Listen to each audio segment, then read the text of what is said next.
Run, river, run, run through the hills. Run, river, run to the sea. Run, river, run to your place beneath the sun. Run, river, run over me. Hi, welcome to be my guest today on this rainy day in November. We have a wonderful guest, and her name is Ritu Kapur. I said that right? Yeah. I got it right. She is the co-owner and founder of Soham Yoga and Meditation Studio in Westboro. Ritu, where did I read about you? Was there an article in one of the newspapers? There could have been. I did write a couple of articles in Spirit of Change magazine as well. And when we opened 4 years ago, Westboro local paper had published about my husband and I, because we opened the studio together as co-owners. AJ, her husband. AJ, yep. AJ, he couldn't be here, but hello, AJ. So, what got you into, well, first of all, what is Soham Yoga? This is a studio where we offer yoga and meditation classes. But I became a yoga teacher about 10 years ago. So, yoga has become very popular. Everybody knows about yoga, which is wonderful. It is a very ancient practice, originates from India. And apart from the physical poses that we understand in yoga, it goes a lot deeper into meditative practices as well. And the whole depth of it is what I think attracted me towards it. Oh, it's relaxing. Or kind of pulled me in. Yeah, definitely. Did you know as a young girl when you were in high school and college that you would go into this? No. I never thought I would teach yoga. You never did? No, I mean, I was exposed to yoga a little bit as a child growing up in North India. Yeah. But yoga was something that was often done by, sadhus and ascetics, people in India. And it wasn't mainstream back then. I think when Western philosophy adapted it, they get the credit for making it more mainstream, which is wonderful.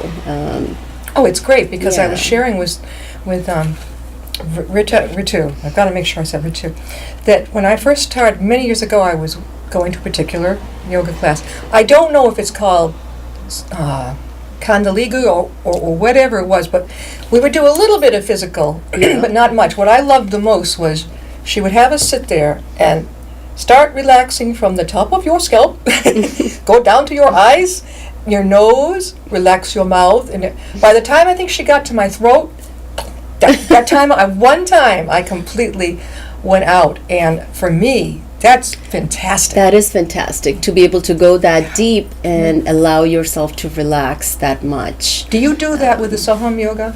We offer gentle classes. So I was trained as an occupational therapist. I came to U.S. when I was 21, and it was my OT background that brought me here for work. So up until last month, I was working full-time as a rehab director, as an occupational therapist in a skilled nursing facility. So I have worked with patients of different ages and backgrounds for over 20 years.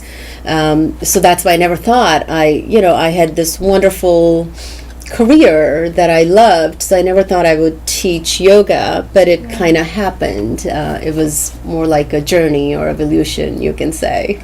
Were you able to, when you were working in the the rehab, were you able to use some of your skills and help people? Absolutely. What did they think of it? Did they like it? So a lot of times I wouldn't tell them that they're doing yoga because I modified some stretches, but I always focused on breathing.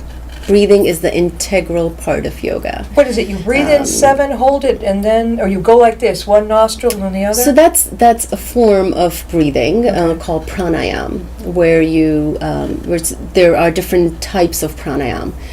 But the basic breathing, you, yes, breathe in and out through your nose, and over time you practice on making your breath more steady and maybe a little bit longer, and you do it with a teacher who can tell you what to do. So I often did breath work with my patients who may not have been able to come out of wheelchair. So you can't do like a down dog or put them on the mat when you're working with some 80-year-old person who is not very well.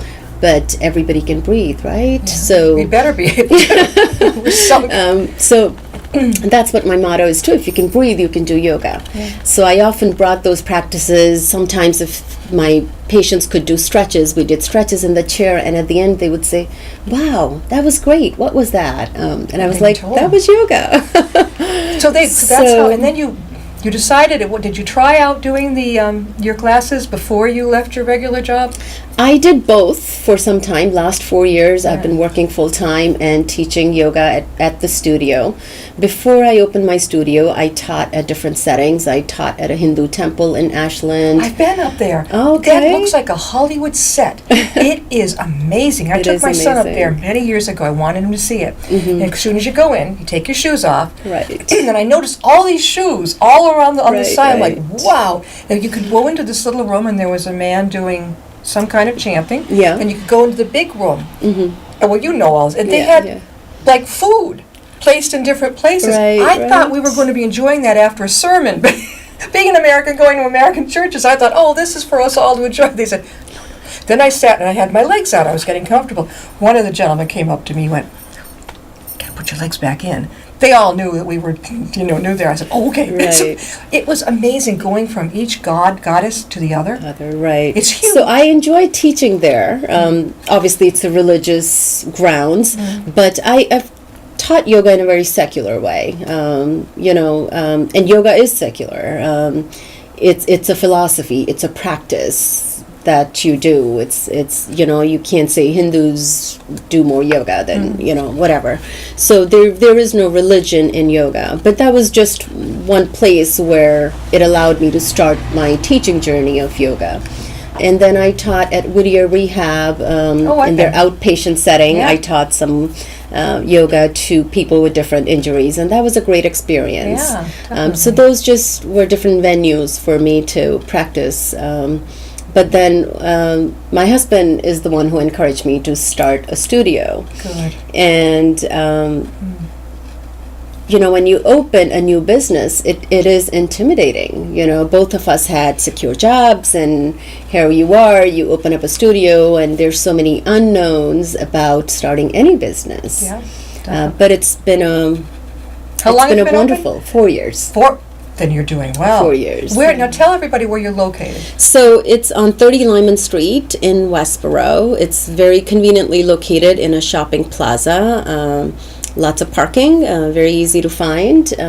Near the Stop and Shop, and if you like Tatnuck Bookseller, it's right over there. There's Starbucks. Yeah. It's a great room with windows. So on a sunny day, it's wonderful to practice there. But when we started this studio, we had to, come up with a mission and what we wanted to achieve with this place. There's many yoga studios in all towns these days. Oh, they're everywhere. Some yoga studios offer very vigorous styles of yoga called, power yoga That's or not, I'm not hot into yoga. that. That's I'm into more that works up here. Absolutely. Yeah. Absolutely. So for some people who like that, there's it's cool. It's like a workout. But as one of my favorite yoga teachers said, yoga is not a workout, it's a work-in. Exactly. It's like the most I found it so, I looked for it, I learned how to do the breathing. Yes. And then how to relax from the top down. Do you do that too? I do many practices that bring more mindfulness. When you are practicing. There has to be synchronicity of your body, your breath, and mind. And that truly is yoga. If you're just moving from one fancy pose to another and your mind is not there, your breath doesn't know what it's doing, then it's a great workout. Like I said, it's cool, but it's not yoga. It takes a certain form of discipline. I'm not the most disciplined person in the world, but I was able to easily follow her directions. Yeah. And everybody around me just adopted me. Yeah. It was really, I That's felt great. I felt That's much great. more relaxed in that type of setting with, I would say, 99.9, if not 100% of the other students, people in there were from India, and I just loved it. Yeah. I think they got a big kick out of Well, me. we offer many gentle therapeutic style classes. The way I teach, I use my anatomy language, being an occupational therapist. I bring a lot of reasoning into my classes too. You know, most of us are very scientific, rational, logical thinking people. That's what education has taught us, right? So unless things make sense to us, we don't delve deeper into it, you know, and fortunately there have been so much research done on why yoga and meditation is good for us. So I share that with my students so that they can understand why they're doing this breath, why they're doing a certain pose, how does it open up their hips, I love how that. does it help their spine. Exactly. Back helps with back things, back problems, shoulders. Yes, so very therapeutic style of yoga. I have 6-7 other teachers, and they all have the same style, same mission. We all teach more mindful style of yoga. I don't offer any hot yoga classes. There is no power yoga. Yoga is not meant to achieve power. You know, if you're feeling spent at the end of your yoga class, What's the maybe point? look for another class. Go to the You gym, are- you know. Go to you the are gym. exactly. I'm not a gym You're person. supposed to feel very rejuvenated, Yeah. very relaxed, and Yeah. put together at the end of your yoga class. I would always and feel like just going home and crawling up. yes. And for me, that's wonderful because it takes a lot to. I won't even nap during the day. Yeah. So for me to actually relax that way, I felt it's very trusting feeling. Yeah. I can't explain. Yeah. Tell us before we go any further. Again, how can people reach you? Okay. Well, we have a great website that my husband designed, Sohum, SOHUM.org. We have, if you click on schedule, you can see all the weekly classes that we offer. We offer many workshops on the weekends, and I'm always working on bringing different kinds of yoga teachers, different kinds of workshops for our students. You teach, right? I teach, All yes. right, I okay. teach about 3 classes a week. I sub for my other teachers. They sub for me when I'm away. How can they reach you?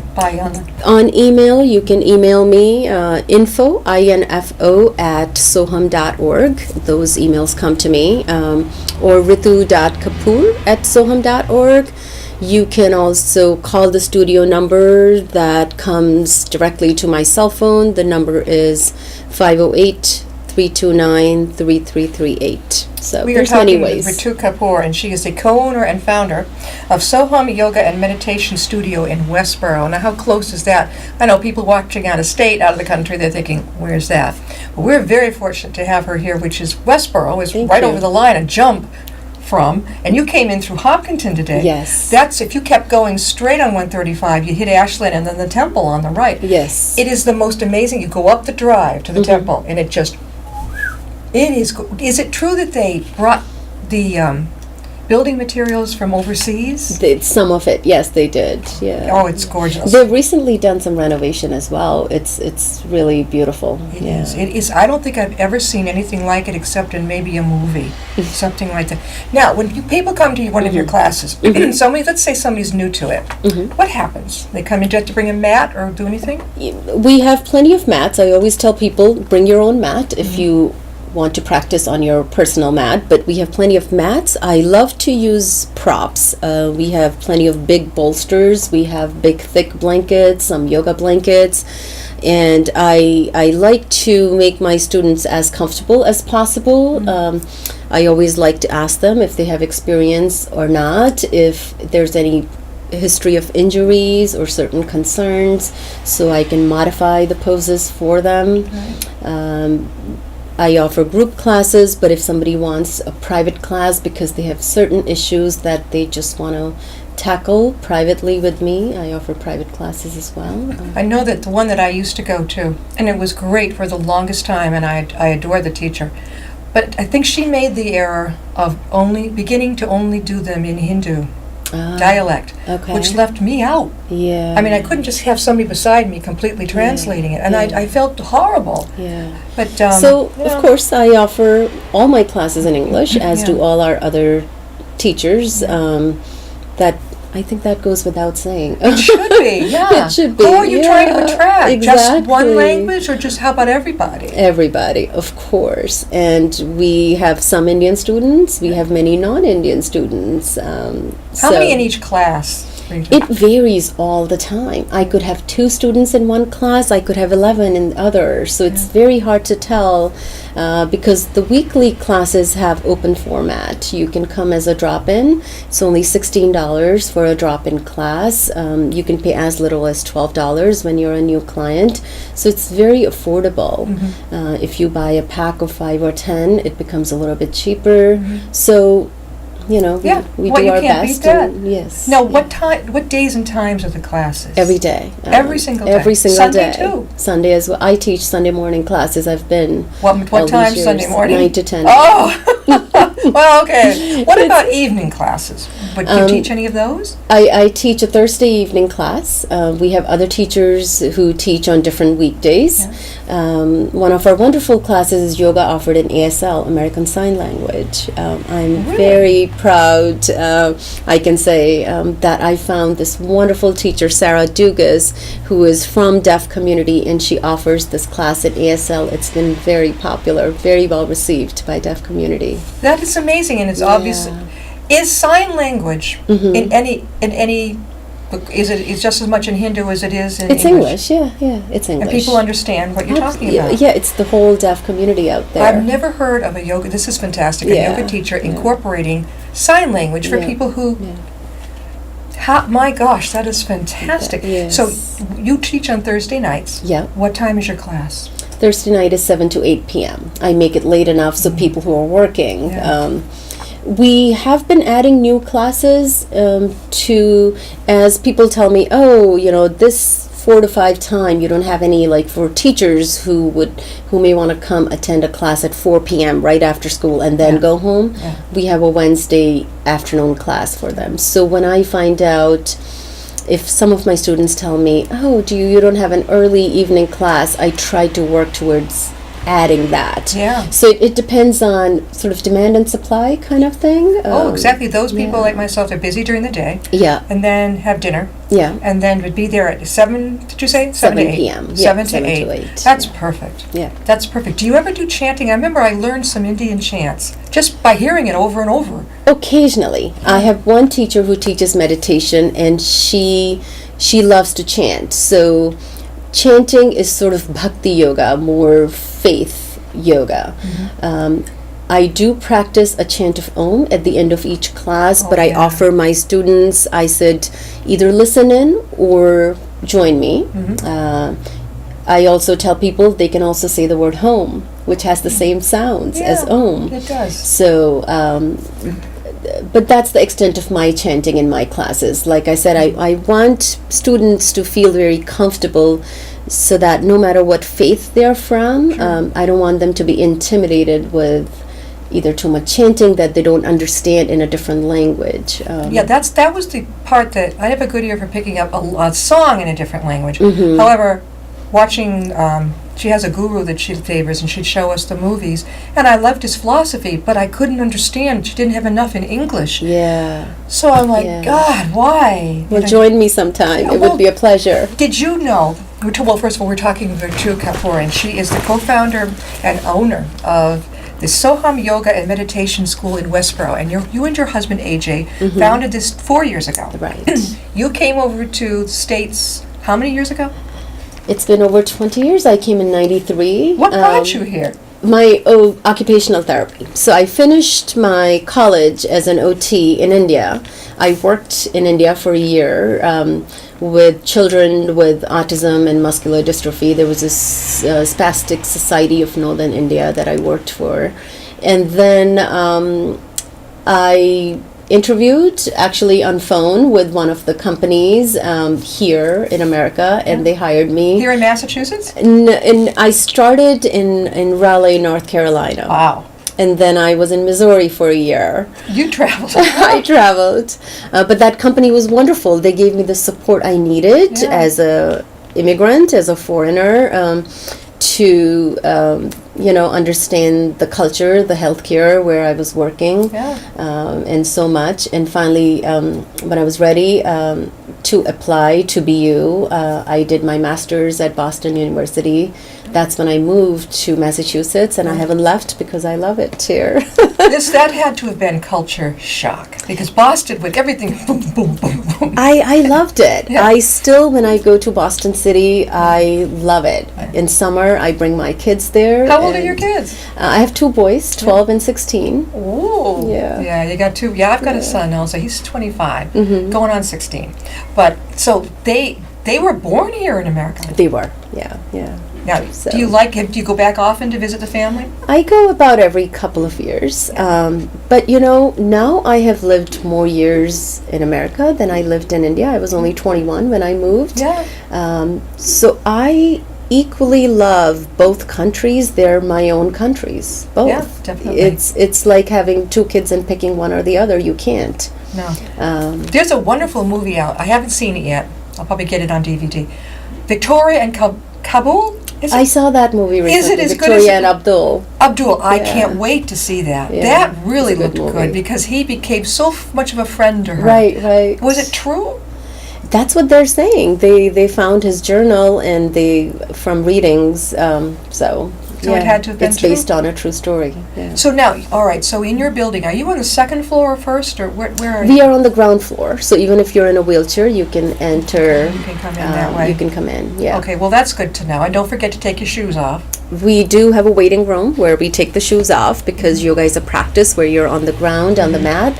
So we don't want to bring the dirt in the room.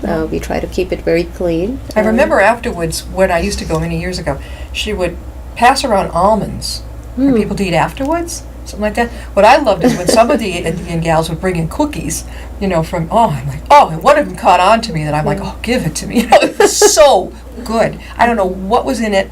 Well, I was in heaven. Indian food is great. Oh, you make your tea very different than we do. We do. You boil your milk. Yes. I don't anymore, Yeah. but that masala chai when people make, they boil their milk. They yes. boil the milk. Yes, Sometimes I'll look at it and I'll think, I think I said to her, "You're doing it backwards." She goes, "No, that's how we do it." I said, "Oh, because you boil the water and you stick everything in after." Right. I think you guys, maybe you got it knocked better than we do. I always put ginger in the water that I boil for my tea. Does that change it? Absolutely, and it's very healthy to have that ginger flavor, and I love it. Yeah. Ritu, do you have any? Well, before we go further, again, how can people reach you for your classes? Email, phone, website. Go to sohum, sohum.org, and navigate the website. I would love to hear back from you. Do you have any plans, Soham, you and Ritu and AJ, any plans to go further? I mean, you're already there, but I mean, are you going to expand at all? I don't know, to be honest with you. Take it one day at a time. Exactly. 5 years ago, I didn't know I would have a studio. Yeah. So what would happen in 5 years from now? You don't know. I don't know. You really don't. Sometimes you have to let the life take its course and open yourself to the possibilities, and things just happen. You didn't think you were going to have this. Right. You lucked in and you found the studio? That is amazing. Yeah. Do your children enjoy yoga? They have in the past when they were young. I taught them yoga and meditation. Now they're at that teenage age where it's hard to pull them into anything. Yeah. Are they very much into their little handheld? Of course. My God. But my 16-year-old, it's amazing how he's sort of turning around. He has an app for meditation, and he uses that. He does. He had a couple of injuries. He broke his collarbone a few months ago, and recently he had a knee injury from playing football. And he told me, "Mom, I do meditation, and I visualize that I'm healing." I was like, wow, that's amazing. And he's 16. He's 16. Thinking of my son, anything to calm him down. I mean, he's a dynamo. Boom, boom, boom, boom, boom, dynamite. And I'm thinking, what do you do with somebody, and you know, and a regular adult comes in and they have maybe adult ADD, or they're just hyper. Does it take them longer to calm down and trust the system? Do they level with you as to what the problem is? It depends how ready someone is when they come in. I have taught a class to teenagers, and sometimes parents sign their teens up. Yeah. So teens are just there because their parents bring them in, Yeah. or sometimes they're coming out of choice. I have a teenage class. I have a senior girl who's coming to my adult classes lately, and it's wonderful to see young faces in front of you when you're teaching yoga. Yes. So it varies with everyone. You know, we are all in a different stage of life, even when you're adult and where you are in your life. Sure. Some people take that knowledge or that information very quickly and process it in a different way than others. But breathing is the place where one can calm down very quickly. I noticed that. It's the breath. I don't think about it, but then suddenly you notice wait a minute, I think I've been breathing a little off the top. You're supposed to be breathing from your belly, right? Well, I wouldn't say you have to be breathing from your belly. When you breathe in through your nose, but the belly can expand a little bit when it's a really deep breath. And you breathe out through your nose as well. So initially when I teach people, I say put your right hand on your belly and let the belly expand, because sometimes people breathe the opposite way. They suck the belly in when they breathe in, Yeah. and that's not correct. Sort of like if you were physical therapy, do your core, and they say bring it in. Yeah. Oh, I give example of a balloon. So when you put the air into a balloon expands. So when the air goes in the body, it expands, and when you breathe out, it goes down. So I focus a lot on breath in my classes. I always start my classes with about 7 to 10 minutes of breath awareness and deepening your breath. And then we go into asana, or practice, which is the poses that people always think of yoga as the physical work. Sure. And some people can sit in their chairs and do it too. Absolutely. They don't have to sit. Absolutely. This is interesting. I remember when I first went into my first yoga class, I'd never been through it before, so I kind of would sneak peeks to see around me, like, what's everyone else doing? And then I noticed that my teacher was watching me off and on. She was keeping track of, not being nosy, she just wanted to make sure I was getting it. Because, obviously this was all new to me. But as I kept coming back, I noticed how accepting it is of anybody who comes through that door. Well, I tell it's a human nature to watch what others are doing and how would they react to me, kind of thing. But I always encourage my students to turn in. That's also one of the goals of yoga. Bring your attention inwards. It doesn't matter what your neighbor, the person next to you, can or cannot do. It doesn't matter what yoga pants they're wearing, but it's all about bringing attention inwards. A lot of time I ask people to close their eyes so they can really bring attention inwards, and that's what yoga has taught me too. Taking attention away from the outside And sensory stimuli and bring it in at as many times as possible during the day. Oh, I noticed a lot of the girls were wearing very beautiful saris, and I couldn't help but notice it. I mean, they're most gorgeous prints, and I'm like, oh, they look so comfortable. And I could never do yoga in a sari. Oh, but they looked, well, these were, I would say, older ladies. I don't like the word older, but more mature, probably past, I'd have to say some of them 80. Wow. They were some, and I don't know if they spoke English. Some of them may have not been in America very long. The family brought them in, but they were delightful. They would understand. If the others were laughing, getting a kick out of something that I was like, what? They would start laughing too.